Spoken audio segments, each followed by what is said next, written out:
अपनी एक छोटी और प्यारी सी बेटी के मर्डर के बाद एक हेल्पलेस फादर इस तरह से उन लोगों से बदला लेता है जिन्होंने उसकी जान ली थी। लेकिन क्या एक साधारण सा आदमी इतनी बड़ी गैंग से भिड़ पाएगा या खुद भी वो अपनी बेटी की तरह मारा जाएगा? चलिए जानते हैं इस कहानी से, जिसका नाम है वेंडेटा। कहानी की शुरुआत होते ही हमने एक हैप्पी फैमिली को देखा जहां पर कि विलियम नाम का एक आदमी अपनी बेटी और वाइफ के साथ डिनर कर रहा होता है। हालांकि उसकी बेटी कैट अपनी स्कूल की पढ़ाई से ज्यादा अपने स्पोर्ट्स पर ध्यान देती और इससे उसका फादर भी खुश होकर इस काम के लिए उसे हमेशा मोटिवेट करता।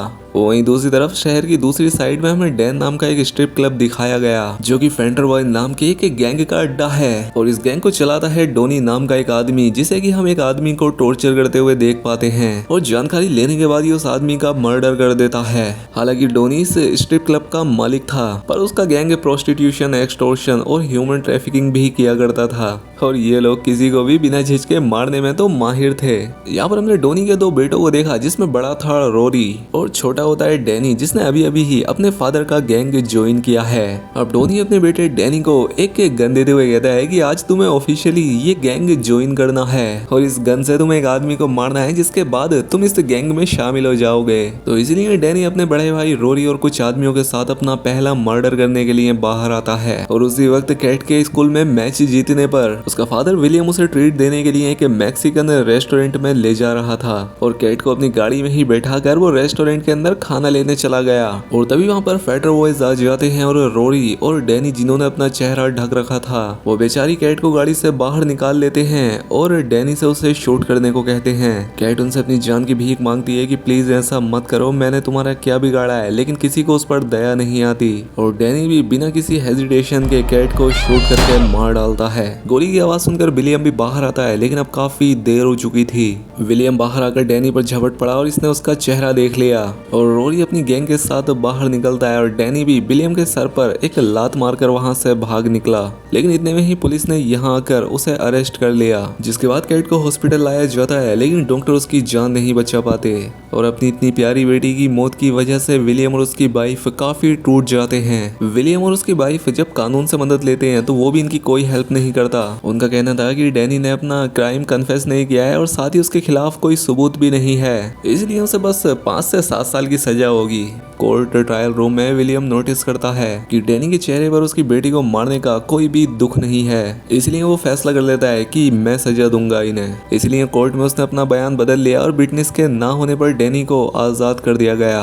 डैनी की रिहाई से रोरी और उसका सारा गैंग बहुत खुश थे, इसलिए अपने स्ट्रिप क्लब में उन्होंने एक पार्टी रखी और अब विलियम ने भी उनकी गैंग को फॉलो करना शुरू कर दिया था और इसने उनके उस डैन नाम के स्ट्रिप क्लब की लोकेशन भी पता लगा ली थी। विलियम हर रोज उस स्ट्रिप क्लब के चक्कर लगाने लगता है और एक दिन डैनी उससे बाहर आता हुआ दिखाई दिया। उसे देखते ही विलियम की आंखों में खून उतर आता है और अपनी बेटी का बदला लेने के लिए इसने उसके ऊपर कार चढ़ा दी। लेकिन डैनी अभी भी जिंदा था तो विलियम ने एक बेसबॉल बैट से उसका सर फोड़ दिया और उसे मारकर वो यहाँ से चला गया। लेकिन घर पहुंचकर विलियम को रियलाइज हुआ कि उसने किसी की जान ले ली है, इसलिए वो अपनी कार पर लगा डैनी का ब्लड साफ करने लगता है। इसके बाद विलियम अपने घर के अंदर गया और अपनी वाइफ को बिना कुछ बताए नहाने के लिए चला जाता है ताकि उसके ऊपर कोई फोरेंसिक एविडेंस न रह जाए। वहीं दूसरी तरफ रोरी फेंटर वॉइस के साथ डैन क्लब में आता है और इस महीने शॉपकीपर से की गई वसूली का पैसा अपने बाप डोनी को देता है और इतने कम पैसों को देखकर डोनी बहुत गुस्सा होता है, कहता है कि ये बहुत कम है तो लोगों से थोड़ा और शक्ति से पेश आओ, उनसे पैसा निकलवाओ। जब रोरी इस क्लब से बाहर निकलता है तो उसके कुछ ग्रुप के लड़के बताते हैं कि डैनी का मर्डर हो गया है और वो पुलिस को उसकी डेड बॉडी उठाते हुए देखता है। ये देखकर रोरी को यकीन ही नहीं होता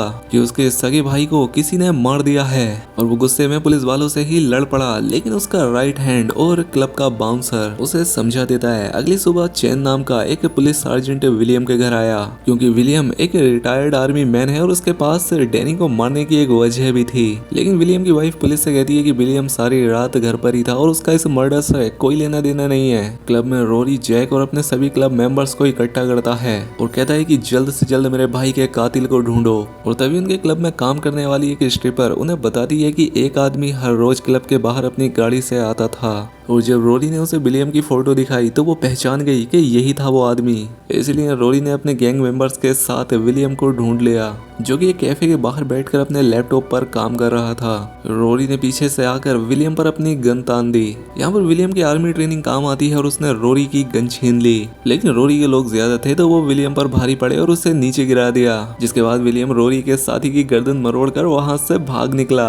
और जब रोरी विलियम पर पीछे से शूट करने लगा तो विलियम भागते हुए पुलिस की एक पेट्रोलिंग कार तक जा पहुंचा और रोरी पुलिस को देखकर वहां से भाग निकलता है। खैर अब इसके बाद विलियम अपने घर आ गया और अपने घर के सभी खिड़की दरवाजे लॉक करने लगा, क्योंकि वो जानता था कि फैटर बॉयज उसके पीछे जरूर आएंगे। और यहाँ पर उसे डरा हुआ देखकर विलियम की वाइफ उससे उस पुलिस ऑफिसर चैन को फोन करने को कहती है। उधर चैन और बाकी पुलिस वालों को 24 घंटे के अंदर ही फैटर बॉय क्लब के एक और लड़के की बॉडी मिली थी और अब पुलिस इस हमले को गैंग वॉर की तरह ट्रीट करने लगती है। अब विलियम चैन को फोन करता है, इसलिए चैन उसके घर आ गया और चैन उससे कहता है कि देखो अभी मेरे पास कोई सबूत तो नहीं है, लेकिन मैं जानता हूँ इन दोनों मर्डर के पीछे तुम्हारा हाथ है। वो कहता है कि देखो तुम्हारी बेटी के मरने का मुझे भी बहुत दुख है, लेकिन तुमने डैनी और उसके ग्रुप के एक लड़के को मारकर पूरी गैंग से लड़ाई छेड़ दी है और वो लोग अब तुम्हारा सफाया किए बिना रुकेंगे नहीं। आगे चैन कहता है कि मैं जानता हूँ कि तुमने आर्मी में सर्व किया है और तुम लड़ भी सकते हो, लेकिन तुम्हारी फैमिली है, तुम्हें अपनी वाइफ का भी ध्यान रखना चाहिए। इसलिए वो अपने 2 पुलिस वालों को उसके घर के बाहर ही अपॉइंट कर देता है। अगले सीन में हमने डांटे नाम का एक कार चोर देखा, जो कि ब्रांड न्यू कार चुरा कर रोल्स के गैराज में आता है। रोज जो कि एक स्मगलिंग गैंग का लीडर होता है, साथ ही ये चोरी की कार्स और हथियार भी स्मगल किया करता था। रोज के पास कार के बदले डांटे को देने के लिए ज्यादा कैश नहीं होता, इसलिए वो उसे हथियारों से भरा एक बैग देता है जिसकी कैश वैल्यू बहुत ज्यादा थी। साथ ही कहता है कि अगर तुम्हें आगे भी किसी चीज की जरूरत हो तो कॉन्टेक्ट करना मुझसे। वहीं दूसरी तरफ विलियम अपनी वाइफ को बता देता है कि डैनी को मैंने ही मारा है, क्योंकि कोर्ट या पुलिस से हमें कभी भी इंसाफ नहीं मिलता। तभी हम देखते हैं कि उनके बाहर खड़ी पुलिस कार पर कोई बियर बोतल फेंकता है, इसलिए वो दोनों पुलिस वाले उन अटैकर्स का पीछा करने लगे और इस चीज का फायदा उठाकर रोरी और डैनी उसके घर में घुस जाते हैं। डोनी विलियम और उसकी बीवी को अपने बारे में बताता है, जिसके बाद वो पहले विलियम की वाइफ को और बाद में उसे शूट कर दिए। सर में गोली लगने की वजह से उसकी वाइफ ने तो वहीं पर दम तोड़ दिया, लेकिन विलियम अभी भी जिंदा होता है और किसी तरह से फोन तक पहुंचकर पुलिस को कॉल कर दिया। और जब उसे होश आया तो वो अकेला हॉस्पिटल में होता है और वो अपनी वाइफ और बेटी को याद करके बहुत रोने लगता है, क्योंकि उसके पास अब जीने की कोई भी वजह नहीं होती। इसीलिए हॉस्पिटल वाले उसे बेहोश करके शांत करते हैं। खैर अब थोड़ी देर बाद ऑफिसर चैन विलियम से मिलने आता है और उससे कहता है कि देखो गोली लगने के बाद भी तुम्हारा जिंदा बच जाना कोई चमत्कार से कम नहीं है, तो इसलिए वो उसे रिकवर होकर एक नई जिंदगी शुरू करने को कहता है। साथ ही वो उससे कहता है कि मैं तुम्हारे जिंदा होने की खबर बाहर लीक नहीं करूंगा, ताकि डोनी और उसका गैंग दोबारा कभी तुम्हारे पीछे ना आए। काफी ट्रीटमेंट और थेरेपी के बाद विलियम फिर से चलने लगा और वो एक जेनेटर की यूनिफॉर्म चुराकर हॉस्पिटल से भाग निकलता है, क्योंकि अब उसकी लाइफ का सिर्फ एक ही मकसद रह गया था, उस गैंग से बदला लेना। हॉस्पिटल से भागकर विलियम एक मोटेल में रूम लेता है, जहाँ पर वही कार चोर डांटे भी रुका था।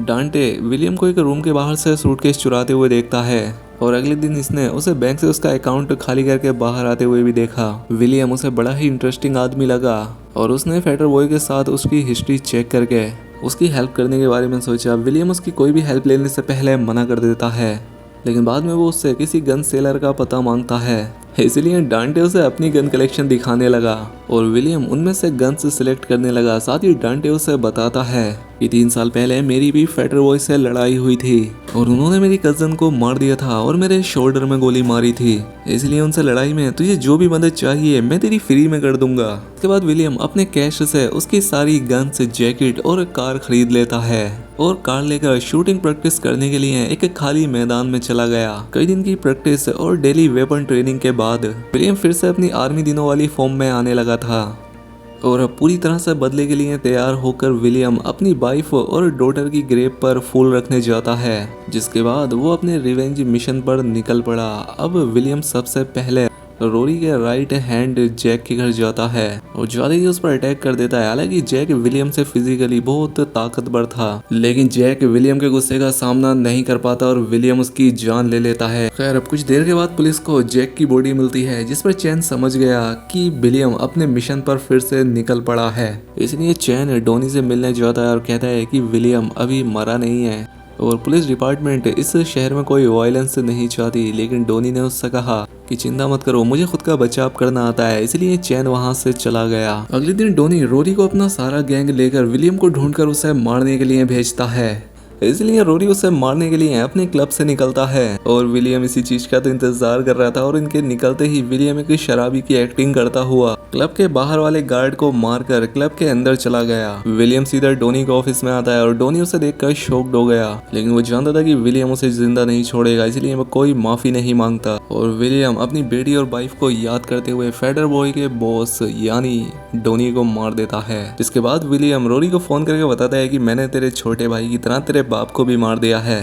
रोरी ये सुनकर कोई इमोशन नहीं दिखाता, जैसे उसे फर्क ही ना पड़ा हो। जिसके बाद फेडर बॉय अपनी गाड़ी क्लब की तरफ घुमा लेते हैं। रोरी और उसका पूरा गैंग क्लब में पहुंचकर अपने बॉस की बॉडी देखते हैं, लेकिन विलियम अभी क्लब में ही होता है और एक अनाउंसमेंट करके उन्हें बाहर लड़ाई के लिए इनवाइट करता है। अब विलियम और उसके गैंग के बीच फाइट शुरू हो जाती है, जिसके बाद विलियम रोरी के एक आदमी को मारकर उसके दूसरे आदमी को होस्टेज बना लिया और उसे मारने की धमकी देता है, लेकिन रोरी खुद ही अपने आदमी को शूट कर देता है और वो भागते हुए विलियम को भी एक गोली मारता है जो उसके कंधे पर लगती है। जख्मी हालत में विलियम किसी तरह से क्लब से बाहर निकल आया, लेकिन रोरी के क्लब में काम करने वाली एक स्ट्रिपर विलियम को देख लेती है और फोन करके रोरी को इस मोटेल की लोकेशन बता देती है और रोरी अपने आदमियों के साथ इस मोटेल तक पहुंच गया और मोटेल पर आकर फायरिंग करने लगता है। अब इस फायरिंग में विलियम का साथ डांटे भी देता है और फेडर गैंग के लोगों पर कई राउंड फायर करता है, लेकिन रोरी के आदमियों ने उन्हें लोकेट कर लिया होता है। लेकिन आखिरकार डांटे जख्मी विलियम को अपनी जीप में बैठाकर वहां से भाग निकलता है और रोरी भी उनका पीछा करते हुए उनके जीप पर फायर कर रहा था। अब डांटे अपनी हेल्प के लिए अपने उस स्मगलर फ्रेंड रोज को कॉल करता है और इनके वहां पहुंचते ही रोज का पूरा गैंग रोरी की कार पर फायर करके उन्हें रोक देते हैं और अपने गैराज का शटर भी बंद कर देते हैं। लेकिन रोरी विलियम को मारे बिना वहां से जाने वाला नहीं था और वो अपने आदमियों के साथ गैराज को तोड़कर अपनी कार अंदर घुसा दिया और अब उसके और रोज के आदमियों के बीच फायरिंग शुरू हो जाती है। रोरी रोज को मार डालता है और डांटे को भी शूट कर दिया और जख्मी विलियम एक कार के नीचे छिप जाता है। रोरी कहता है कि मेरा भाई डैनी इस गैंग लाइफ के लिए नहीं बना था और जो तूने मेरे फादर के साथ किया उसका मुझे कोई दुख नहीं है, लेकिन तुझे मेरे भाई को नहीं मारना चाहिए था। और रोरी उसे ढूंढ लेता है पर वो उसे शूट नहीं कर पाता क्योंकि विलियम ने वो स्क्रू ड्राइवर उसके गले में घुसा दिया था और इस तरह से रोरी उसी के सामने स्माइल करता हुआ मर जाता है। और इतने में ही पुलिस सायरन सुनाई देने लगे और डांटे इस गैराज से भाग निकला और चैन और बाकी पुलिस वाले यहाँ इतनी सारी डेड बॉडी देखकर हैरान रह गए। विलियम अब गन फेंक कर चैन के सामने सरेंडर कर देता है, लेकिन विलियम को जो इंजरी हुई थी उसकी वजह से कुछ ही देर में वो भी अपना दम तोड़ देता है, लेकिन मरते हुए उसे इस चीज की खुशी थी कि वो अपनी बेटी और वाइफ का बदला ले पाया। तो दोस्तों कैसी लगी आपको इस फिल्म की कहानी? अगर वीडियो अच्छी लगी तो वीडियो को लाइक और चैनल को सब्सक्राइब कर लें। मिलते हैं अगली शानदार वीडियो में।